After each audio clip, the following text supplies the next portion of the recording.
Hi everyone, Roseanne here. It's been a while, but I have a word for you from the Lord today. So be encouraged. It's 1 Samuel 30. It's the story of the account of when King David and his mighty men came back to their hometown, Ziklag.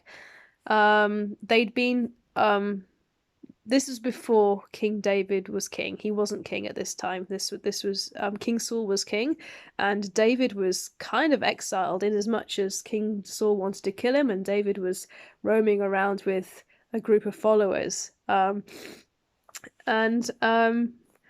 they'd just been trying to they tried to help the Philistines, and the Philistines rejected them. And they come to Ziklag.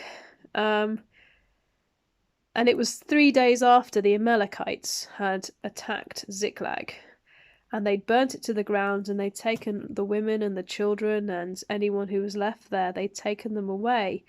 And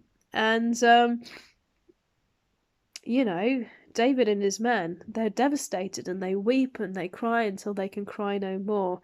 And of course, if you imagine you're one of those men and your wives and your children have been taken, and you're probably thinking, what's happened? Have they been raped? Have they been sort of killed on an altar to one of their gods? I mean, what's happened? And in those days, you didn't have like sort of helicopter police trying to find these people. There was no way. There was no way for them to find them.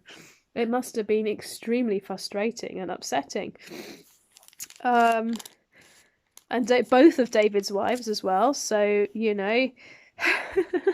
so you take two wives, it's doubly stressful when something goes wrong. And they all wanted to stone David. So David has got this personal grief going on in his heart over the loss of his wives, but also there's the grief of the other people, and they want to kill him. So there's a lot of stress for him as a leader. And there's many things that David could have done in this situation. He could have tried to defend himself. He could have tried to kill anyone who was going to try and kill him. He could have been like King Saul. King Saul, in one of his early battles, maybe one of the earliest, perhaps the earliest. Check it out. He was really upset with what the enemy had done, and he swore a rash oath. And said to his men, right, we're going to fast. No one's going to eat until such and such a time, and anyone who eats, they die. It I guess he was trying to be the strong leader. He was trying to be in front of everybody this person that they look up to, because if he didn't deflect the attention on what he'd done wrong, or maybe they thought that he hadn't led well, that he would have been in trouble. So he had to quickly try and muster himself up to try and be this leader that everyone was going to follow. But in doing that, he was acting in his flesh, and he and actually what ends up happening is his son Jonathan, who's got this sort of side gig going on. He's been raiding somewhere successfully, and they go through the forest and they see honey and they eat it, and then Saul's men are like, why have you done that? Don't you realize you're going to be put to death? But Jonathan never heard it. So there's this embarrassing thing where he's called out, and he's like, Father, I should die because I ate some honey, but look, see how our countenance brightened, and it doesn't make Saul look very good in the end. So Saul's attempt to try and make himself look good actually did backfire, because it kind of, it put him in a bad light. The army needed to eat, and I mean, David could have done a similar sort of thing. He could have got his brawn. I always imagine like David's mighty men. These are people that have slayed giants, right? I imagine them being like, I don't know, looking like these big brawny Vikings with like Viking horn helmets and clubs with nails in or something. They probably weren't. But they were strong men. They were fighters, and I could just imagine him saying to them, "Right, we're going to go look for them," and all the guys going, yeah, we're going to go look for them, we're going to kill them, and that would have been one way David could have deflected their anger, but he didn't do that. I imagine he would go into this little, I don't know, burnt out home in Ziklag, and maybe he worshipped. What does it mean when it says that David strengthened himself in the Lord? So he was David. It says in verse 6, David was greatly distressed, for the people spoke of stoning him, because the soul of all the people was grieved, every man for his sons and his daughters. But David strengthened himself in the Lord his God. How did he strengthen himself in God? The Bible doesn't actually say how he did it. And it's a very personal thing. I think strengthening yourself in God really depends on your relationship with God, and how you interact with him. For some people, it might be going out for a walk and just speaking to the Lord, just, pouring out your heart. Some people, it might be getting into the Word of God, just feeding and feeding on the Word. Praying in tongues, that edifies you. As you pray in tongues, you're strengthening your spirit, man. For me, painting a picture or playing the piano is how I strengthen myself in God very often when I'm in distress. Because the painting or the making of music distracts my mind, but my spirit can still be communicating with God, so I can have something to focus on, but I can still be in a place of prayer, or just connecting with God that way. So there's all kinds of ways people strengthen themselves in God. But we do know that David was a worshipper. He wrote the Psalms. He instituted worship in the sort of the praise of the tabernacle. He brought music and instruments in. So he might very well have gone into this little burnt out place in Ziklag and just prayed, worshipped.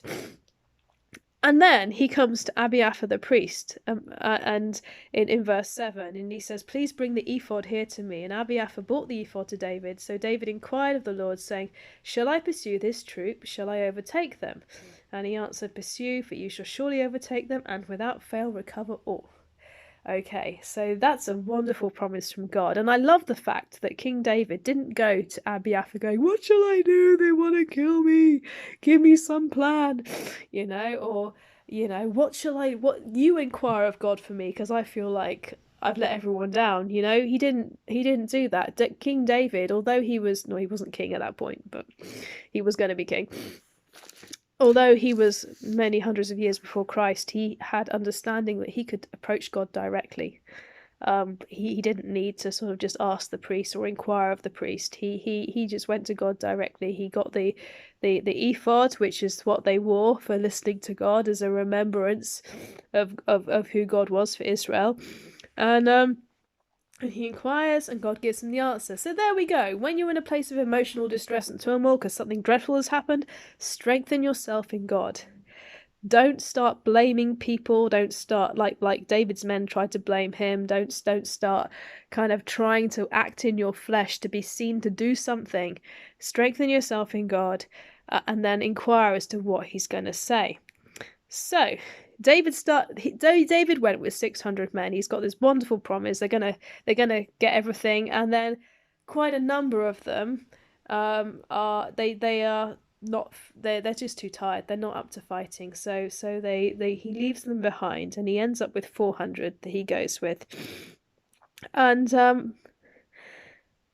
they find this Egyptian slave who was a slave of the Amalekites, who just reveals, without even knowing who I keep saying King David at this point, without knowing who David and his men were, just reveals the fact that he's been left behind because he fell ill.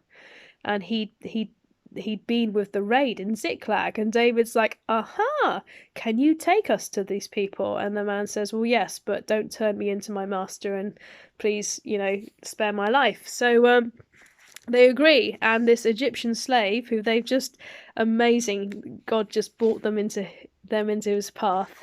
He takes them to the Amalekites, and when they go to the Amalekites' camp, they're all feasting and dancing. They're all celebrating because of all this spoil they've got. And it says in verse 17 of chapter 30, "Then David attacked them from twilight until the evening of the next day. Not a man of them escaped, except for 400 men who rode on camels and fled." Isn't that really interesting? 400 men went with David to fight, and it was 400 Amalekites that fled. I mean, God will not be outdone. He will not be outdone. So David recovered all the Amalekites had carried away, and David rescued his 2 wives, and nothing of theirs was lacking. Nothing was lacking, either small or great, sons or daughters, spoil or anything which they had taken from them. David recovered all. Hallelujah. You will recover all that you've lost. That's God's plan and heart. You will recover everything that's been taken. That's awesome. I'm going to recover everything that's been taken. Not going into detail, but I need that. So, everything. First, that's a word for someone, because I wasn't planning to say that, but I did. And that's what's in the word. So, and then David took all the flocks and herds they'd driven before those other livestock and said, "This is David's spoil." So he didn't just get back what had been taken. He was able to take spoil from the Amalekites. So he got more than what had been stolen. And here's another really interesting thing about this story. So when bad things happen, good comes out of it. And in this situation, there's a dispute with the men who stayed behind because they were too tired, and the men who actually went with David to recover the spoil. And the men who went with David say, "Oh, we shouldn't give them anything except their wives and children, their children back. Just, they didn't fight with us. Why should they have anything?" And David said, "Hang on a minute, that's not right." He said, "You shall not," he said in verse 23, "My brethren, you shall not do so with what the Lord has given us, who has preserved us and delivered us into the hand of the troop that came against us." Has delivered into our hands. He's delivered into our hands the troop that came against us. "For who will heed you in this matter? But as his part is, who goes down to the battle, so his part shall be who stays by the supplies. They share alike." So it was from that day forward that he made a statute and an ordinance for Israel to this day. So out of that difficult situation, something good came that would be a lasting thing, which meant that any other time where you had an army and some of them stayed back and some of them fought, they would all receive the same. They'd all share everything, because they're all in it together, whether they're waiting and praying or whether they're looking after the supplies or whether they're actually going to fight. They're all of the same. They're all one. And so out of a bad situation, something good happens. There's something that's instituted for the future. It's a sort of legal foundation for something. And I think often when really bad things happen to us, as children of God, we can instigate change in that situation. So if something happens that should not have happened to you, maybe you're the first person it's happened to, you can stand up and say enough and no more. You can actually make a scene about it and actually make sure that this never happens to anyone else. And sometimes I think the Lord allows certain things to happen because he knows we'll be the agents of change that stop it from happening to other people. Sometimes you need to be the one to raise up your voice and say, "This is what's happened," and warn people. Sometimes you need to be someone who challenges the authorities and powers that be to make a difference for the lives of other people. So, when these sort of things happen and your emotions are all afray, to conclude, when your emotions are all afray and the disaster strikes, strengthen yourself in the Lord. Strengthen yourself in him. Don't go running to people. Don't go crying. Don't go, just strengthen yourself in God. It's the first thing to do. Then inquire as to what he wants you to do. And do what he asks you to do. And then use what's happened as an opportunity to make life better for other people in the future and to set a good, positive precedent. And that's all I'm going to say. Thank you. Bye-bye.